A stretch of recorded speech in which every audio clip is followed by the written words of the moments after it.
भारत चीन के संबंधों की। दक्षिण अफ्रीका में ब्रिक्स सम्मेलन के साइडलाइंस में प्रधानमंत्री मोदी ने चीन के राष्ट्रपति के सामने एलएसी का मुद्दा उठाया है। दोनों नेताओं के बीच संक्षिप्त बातचीत हुई है। विदेश सचिव विनय क्वात्रा ने कहा है कि शी जिनपिंग के साथ चर्चा में प्रधानमंत्री मोदी ने एलएसी पर अनसुलझे मुद्दों को उठाया। प्रधानमंत्री मोदी ने कहा है कि एलएसी पर शांति बनाए रखना बहुत जरूरी है। साथ ही भारत चीन संबंधों को सामान्य बनाने के लिए एलएसी का सम्मान करना भी जरूरी है। तो विदेश सचिव के मुताबिक दोनों नेताओं के बीच सहमति बनी कि तनाव जल्दी कम किया जाना चाहिए।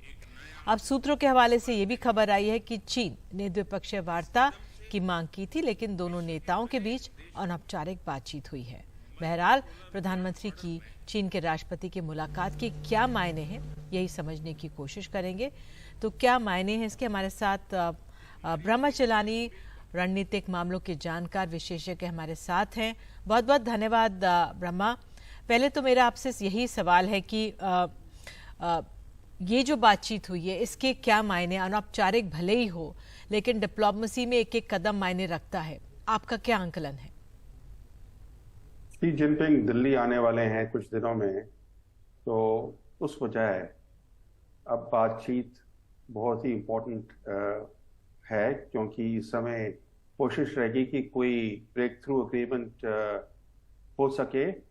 तो उससे जो ये मिलिट्री क्राइसिस, ये बॉर्डर क्राइसिस 3 साल से चल रहा है, उसको ख़त्म करने के लिए बातचीत के थ्रू अगर कोई सेटलमेंट निकाला जाता है तो उससे ये टेंशन डिफ्यूज हो जाएंगे और क्राइसिस भी ख़त्म हो सकता है। जी, बाली में G20 के दौरान भी अनौपचारिक बातचीत हुई थी, उसके बाद भी 19 लेवल कमांडर्स बातचीत हुई है। किस तरह से हम कुछ आगे बढ़े हैं या क्या जमीनी स्थिति है?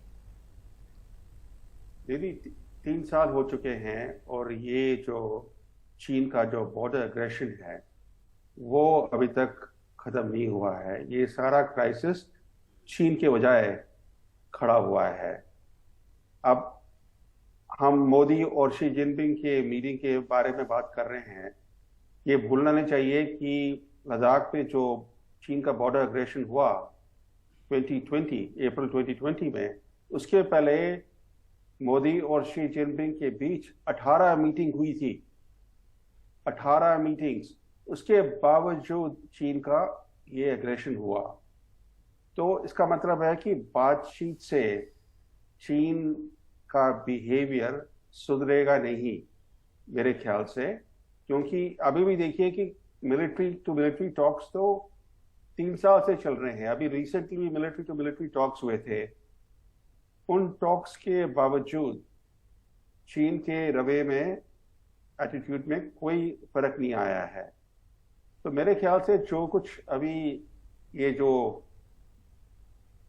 भारतीय मीडिया में आ रहा है कि चीन और भारत कॉन्फिडेंस बिल्डिंग मेजर्स पर अभी फोकस कर रहे हैं, ये बातचीत कॉन्फिडेंस बिल्डिंग मेजर्स पर है। ये कॉन्फिडेंस बिल्डिंग मेजर्स किसी तरह के भी हों, असलियत ये है कि चीन हटने वाला नहीं है। उसने कुछ एरियाज ऑक्यूपाई किए हैं लद्दाख में और वहां से हटने का उसका कोई इरादा नहीं है।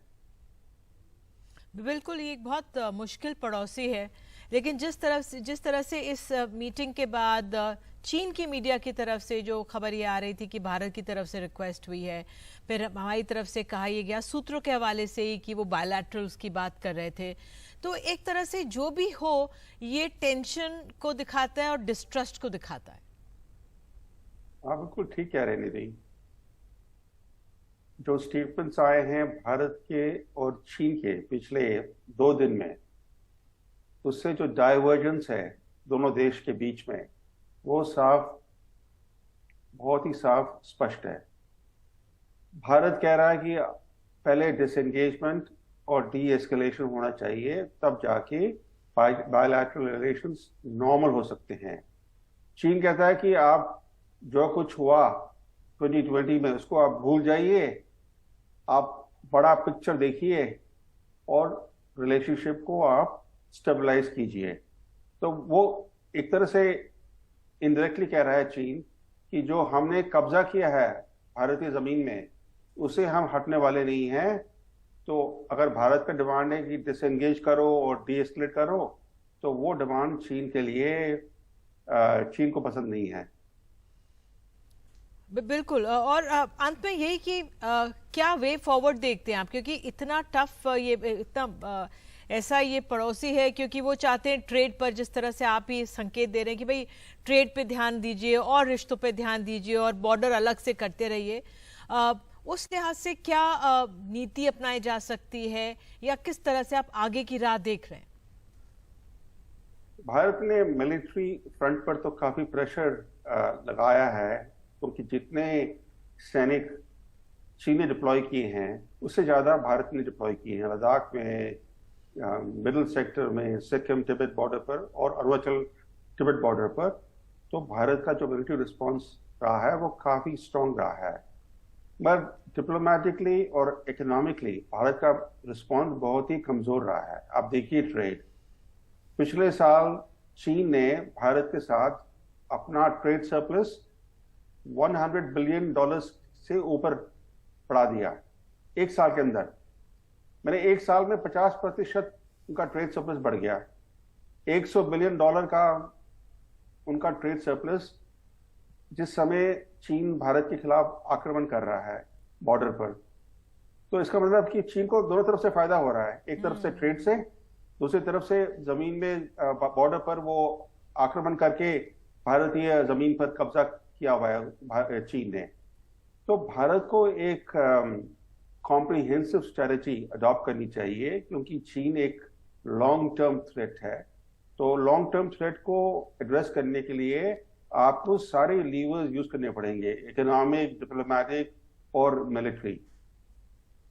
बिल्कुल। आपने अपनी राय रखी सामने, बहुत बहुत धन्यवाद। वाकई में बहुत पेचीदा स्थिति हो जाती है जब अपनी सीमा और सरहदों की बात होती है और ऐसा मुश्किल पड़ोसी हो तो। बहरहाल शुक्रिया ब्रह्मा चलानी, आपका बहुत बहुत।